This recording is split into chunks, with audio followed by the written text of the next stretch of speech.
welcome back to my channel. Welcome back to a brand new vlog.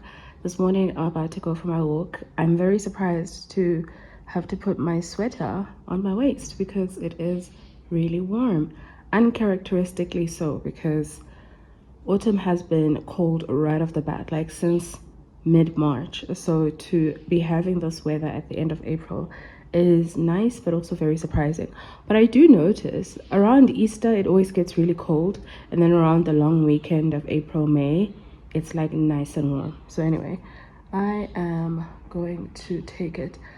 Oh guys, I've had to suspend my walks for the longest times, which meant I literally gained back some of the weight that I had lost.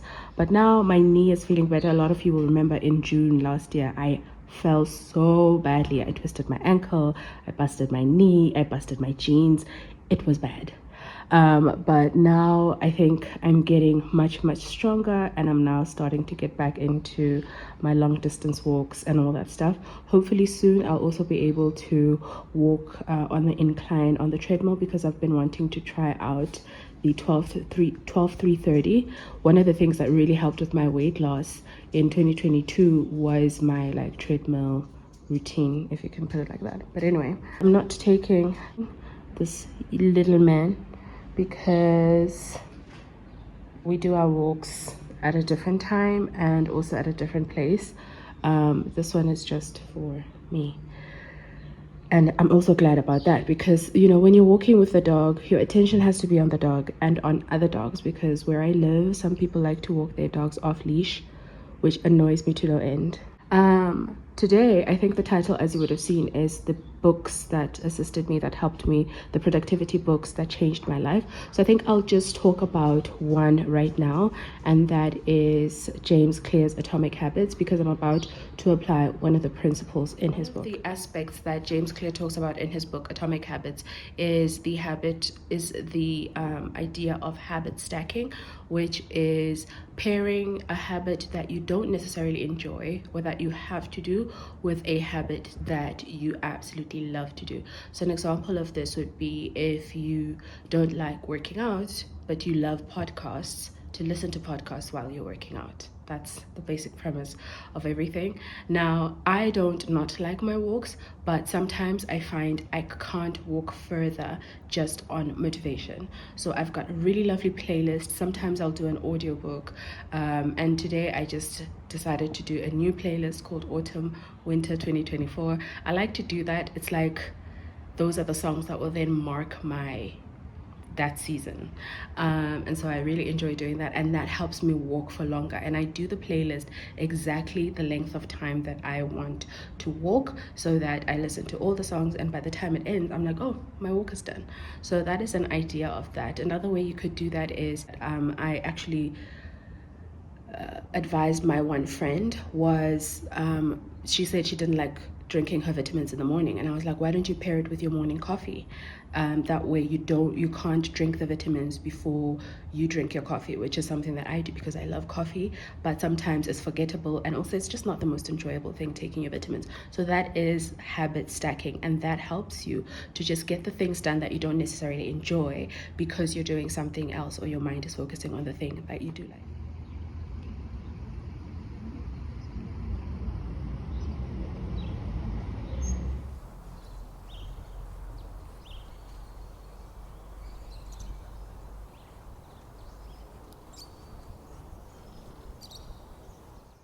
Sure, the pace is wild. I mean, I wasn't going fast at all. It was just a brisk stroll, if you will. But I'll take 50 minutes on the clock. Today I'm gonna have instant coffee, the last of my instant coffee.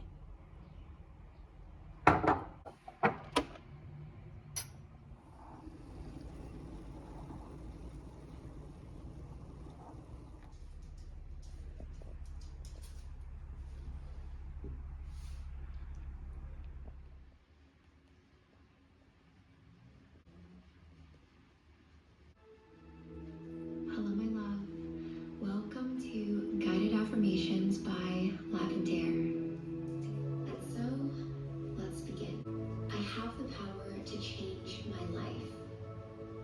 have the power to change my life. I am worthy of love, success, and happiness. I am grateful to live an abundant life. I attract positivity and opportunities effortlessly.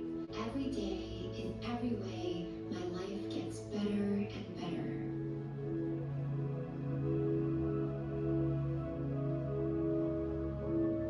I release all limiting beliefs that no longer serve me.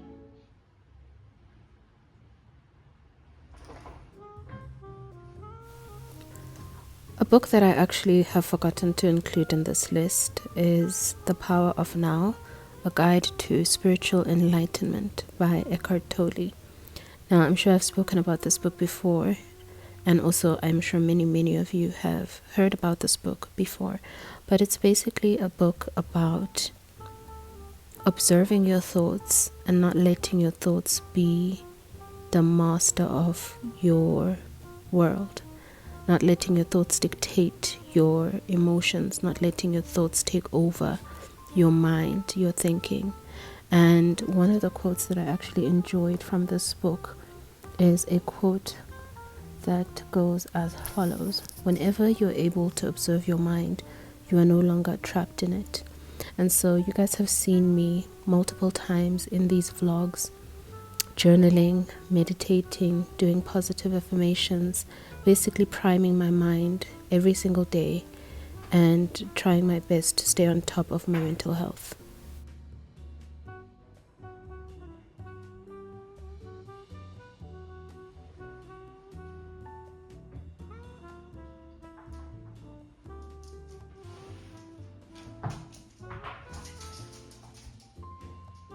I'm not sure how many people noticed, but I have redone my living room.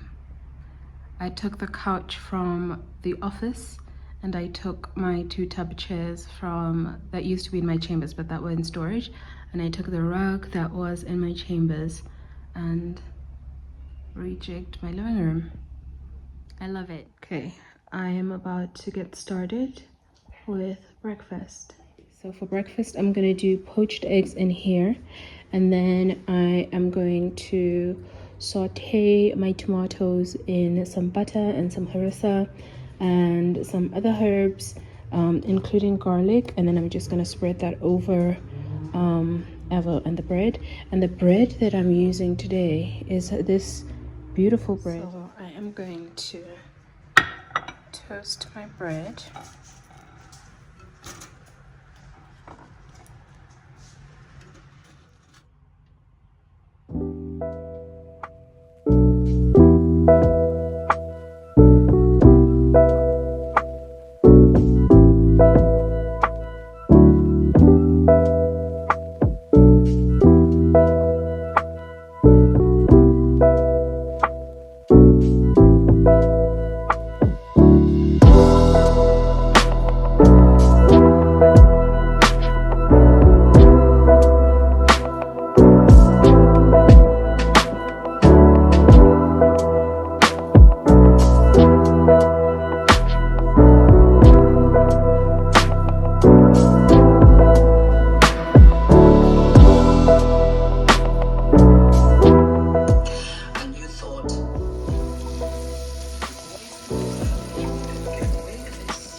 There we have some toasted bread, avo, 2 poached eggs, some tomato mixed with some basil and garlic, and some feta cheese sprinkled on top.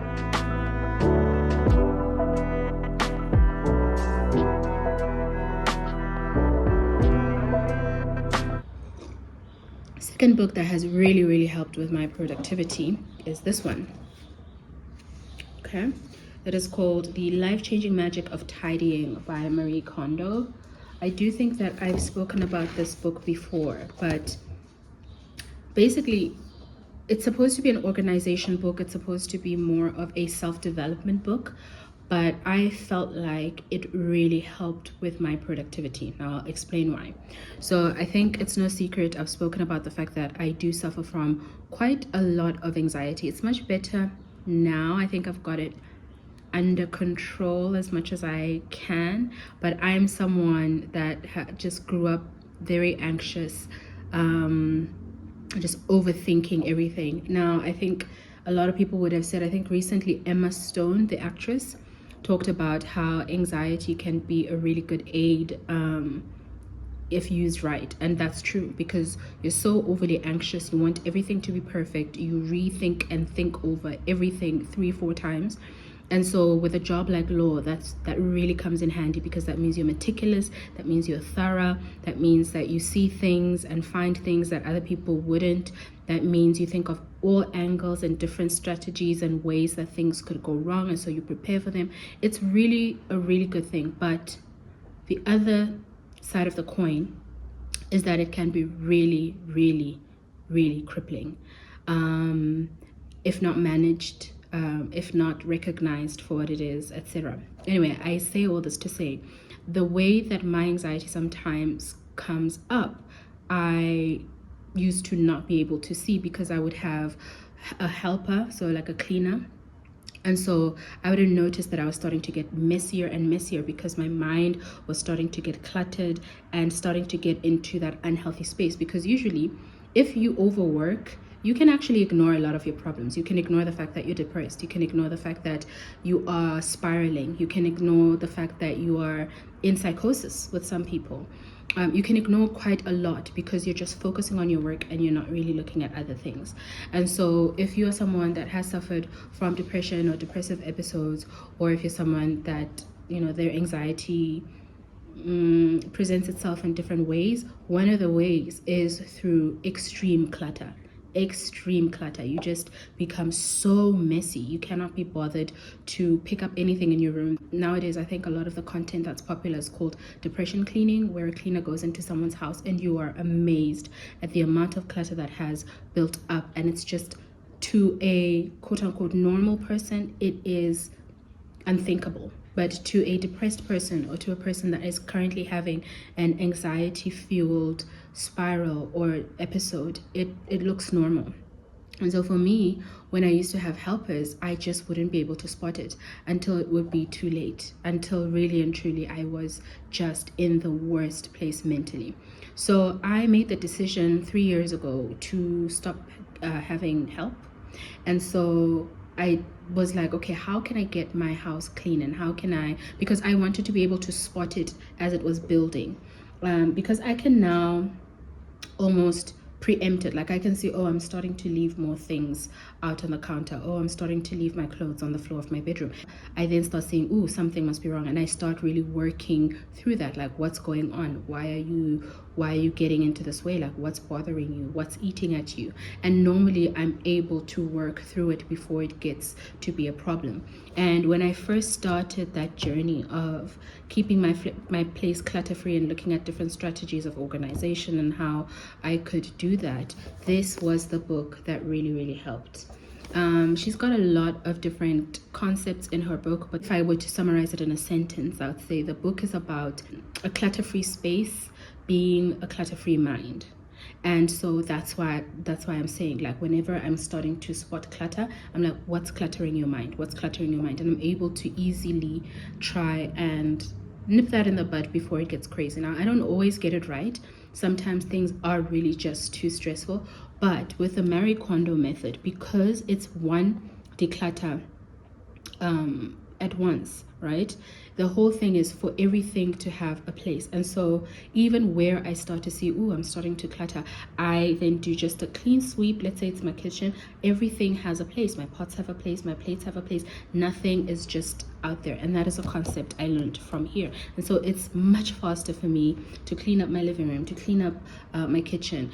The one space that I still have a problem with, and I'm still trying to find solutions, is my bathroom. That's where a lot of my clothes can start to accumulate, and a lot of my makeup can start to accumulate on the counters, and that's still a work in progress. But I think the progress that I've made so far, if you would have told me 4 years ago, 5 years ago that this would be me, I would not have believed it. And because I live like that, I'm able to be productive even more because I have got mental clarity. My home is a place of peace and clarity and clutter-free. It does not add to my stress. And whenever I am starting to feel that way, because it is usually evident in clutter, I'm able to nip that in the bud and continue being, efficient and productive and all that stuff. So it's supposed to be a self-development book, but for me it really has helped me with particularly the way that my anxiety kind of presents, which is through clutter. So if you are also in that boat, and if that's your experience as well, I really do encourage you to find this book. I listen to it on Audible, and then from time to time I will find some things to read here. But there's a chapter here, for example, that is called, where is it? It's really, I really loved. It says, the moment you start, you reset your life. That's in chapter 1. Another one is, you start with cleaning your house, but it actually isn't. An attachment to the past or anxiety about the future. That's another chapter. And then the final chapter is called, your real life begins after putting your house in order. And let me tell you, it's so true, but you just don't realize it. But decluttering, it's letting go of so much. And the accumulation of clutter is the accumulation of clutter oftentimes in your own mind. And so, yeah, that's the second book that I feel like is a book that changed my life in terms of productivity. It changed my life in general, especially with regard to my mental health. But that kind of really contributes to, or has me being more productive.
Guys, this is my slow morning routine, not necessarily my everyday routine. So a slow morning when I have got time. My meeting is only on the second half of the day, and I already prepared yesterday. I slept late, So it gives me just a good amount of time to take it easy. Right, and we're done. Let's go. Okay guys, I've just finished getting ready. I'm wearing these mules from Poetry. This shirt dress is from Superbalist. My bag is Matsuriso, and my earrings are from Bottega. No, Bottega Dupes. And this is what I look like. And I think while I wait for the attorney to come pick me up, because our consultation is in Pretoria, I'm going to tell you about the third book that changed my life. The third book that I really wanted us to talk about today is a book called The Mountain Is You by Brianna Wiest. And basically the tagline of the book is overcoming self-sabotage to become the best version of yourself. When I listened to this book, it was more for self-development purposes, and I gleaned quite a lot from the book for my normal life. But I think the idea that most impacted me and that has really assisted me in my career as a lawyer is the idea of what is behind self-sabotage. Now, there may be many reasons, multiple reasons behind self-sabotage. There may be limiting beliefs, there may be fear. In my case, it used to be, and still is to a certain extent sometimes, imposter syndrome. Now, a lot of you guys will be familiar with the term imposter syndrome, but if you're not, it is the feeling that you will be found out.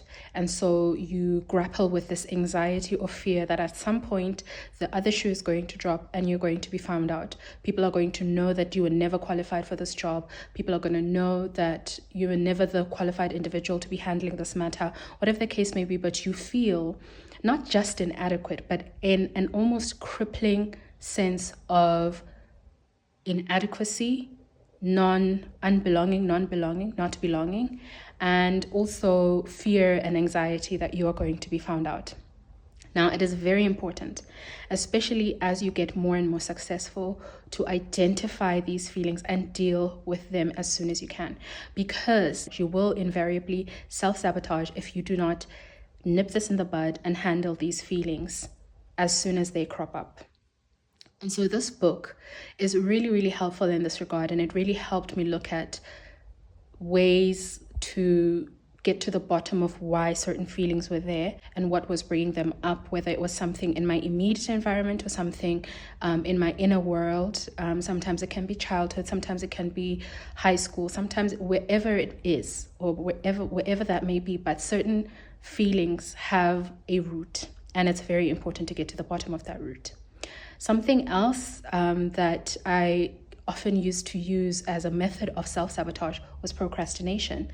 And that also had a sense of imposter syndrome in it, but more so in the sense that I'm going to be found out that my work is inadequate. And so I would have anxiety about that, and I would put that off, and I would put off doing it because I would think, as long as I can put off doing it, that means I'm not submitting it. That means nobody's saying, oh, I knew it. I knew she was, goodness gracious, why do they say this girl is like a good lawyer? She is so bad. And so those feelings of anxiety are things that I really had to identify, get to the bottom of, and be able to preempt or prevent, or where they do present, be able to have certain steps that I can take to really, really heal from that or move past that. And whether you are a doctor, whether you are an auditor, an accountant, whether you're an engineer, whether you are a lawyer, whether you are an academic, I know in a lot of my content, I am speaking to people who are really either up and coming in their careers or really achieving some incredible things. And this is one of the things that you will not deal with unless you are succeeding in some or other realm. And this is something that other people who aren't in that same boat with you will not understand. To those people, You are doing big things. You are incredible. Wow, wow, wow. So proud of you. You go, girl, girl power, and all that stuff. And you cannot then turn around and say to these people, I actually feel undeserving of all of it. I actually feel like they've got the wrong person. It cannot be me. I actually feel like I'm going to screw it up in some or other spectacular manner, and everyone is going to see that indeed, she was never anything to write home about. And so if you are to get to the top of your career, you have to find ways to deal with these feelings, whether it is therapy, whether it is journaling, whether it is meditation, whether it is trusted friends that you talk to, whether it is your spiritual leaders, whether it is your inner practice, whatever it is, you need to find things that you can really look to help you to overcome these things. Otherwise, as I'm saying, you will self-sabotage. You will fail to hand it in, and then subconsciously have this thing of, well, I was never anything to write home about in any case, so of course I failed. And so I really, if you are finding yourself self-sabotaging in so many things, arriving late to important things, submitting things late that you know are important, that are important to you, but you don't know why you're doing this is an incredible book to read. And so that has really helped me. Now, if you look at the 3 books that I've discussed with you guys, you will see that the first one deals with habits, looking at your habits, designing your habits in such a way that they work for you and your routines and your systems. Designing that's the entire thing of Atomic Habits, designing systems, not goals. That's the first thing. You have to look at your habits. Certain habits are keeping you from success. Certain habits are keeping you from getting the marks that you want in your degree. Certain habits are keeping you in a dark place. Certain habits are keeping you from being the person you know you can be. And so look at habits. And then when you've identified those habits, look at how you can encourage yourself to take on more healthier habits, and how you can discourage yourself from, the habits that aren't that healthy. And then the second was mental health, whether it is anxiety, whether it is anger problems or temper problems. Maybe you're a short fuse at work and now nobody wants to work with you. You're this brilliant person, but nobody wants to work with you because you just do not have your emotions in check. Whether it is depression, whether you're so depressed you cannot get out of bed to go to your interview, to go to your test. I obviously, through my varsity and also through my work as a lecturer, would come across so many students who were so brilliant but who would fail the entire LLB because on 2 occasions, the previous year and that current year, they had missed the exam. And I don't know if it's still the rule, but most times if you fail one module twice, you're out of the entire program, which is ludicrous to me, but it is what it is. And I met so many people who failed out of their degrees because they could not get out of bed in the morning. If that is you, I really do encourage you to go for counseling at your varsity. It's free. If that is you in terms of your job and you're finding that that is you, I also encourage you to get help.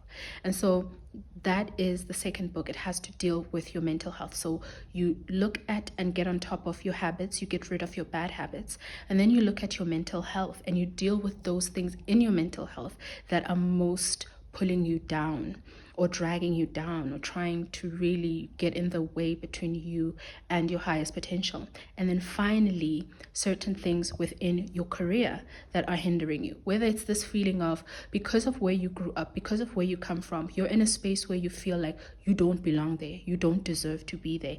You need to deal with those feelings because nobody's going to come along and say, you do belong here, you do deserve to be here, we're so happy to have you here. I mean, unless it's one of those really incredible people, but in the spaces that we work in, no one is doing that because things are go. People are obsessed about their own careers and their own development and their own trajectories. And most times also we mask these things very well. So nobody would know that I struggle with imposter syndrome or struggled with imposter syndrome. At the time, I was the pillar of confidence. And I really do pride myself in being a confident person, but imposter syndrome does not care. It comes at you sideways, especially if you enter into a new level that you really did not think that you would reach. You're like, yeah, someone has made a mistake here. someone has made a definite mistake here. So look at those things. Look at those things. The self-sabotaging behaviors where you are doing things, you don't know why you're doing this. And you're like, why do I sabotage myself in this way? Why do I sabotage myself in this way? I should know better. I do know better. And yet here I am doing these behaviors that really, really threaten to take away what I am working so hard towards. So these 3 books, I really feel like they're not so much about productivity, they're about self-development, but the principles that are contained in these books are such that once you get on top of them, you are as productive and as efficient as ever. You identify what habits are dragging you back and you discourage those habits. You identify which habits are giving you good results and you encourage those habits. You look at what mental health situations are pulling you down or are threatening your goals, and you deal with them. You nip them in the bud. You put systems in place that can identify the behaviors that bring up those mental health episodes, and you deal with them. So we're not acting like we're these perfect individuals that are infallible and that do not come from certain backgrounds and traumas and challenges and things like that. We're saying we identify those things, we recognize those things, and we have certain things to get on top of that. And then you look at your career. There's certain things maybe in your career that are holding you back, and you look at those things and you say, this thing of handing things in late, I'm not going to do it because it's discouraging people from working with me. Or this thing where I just make myself so unlikable that people just cannot stand to work with me, I'm not doing that anymore. Or this thing of just having outbursts at people for no reason and then having to apologize to every other person every single time, I'm not doing that anymore. I'm finding the root of why that is, and I'm dealing with it head on. So I think my transport is going to arrive any minute now, you guys. So I think I will end this vlog here. Please do let me know in the comments what you thought of these 3 books. If you've read any of them, give me what you learned from them. And yeah, thank you so much as ever for watching, guys, and I'll see you in my next one. Bye, guys.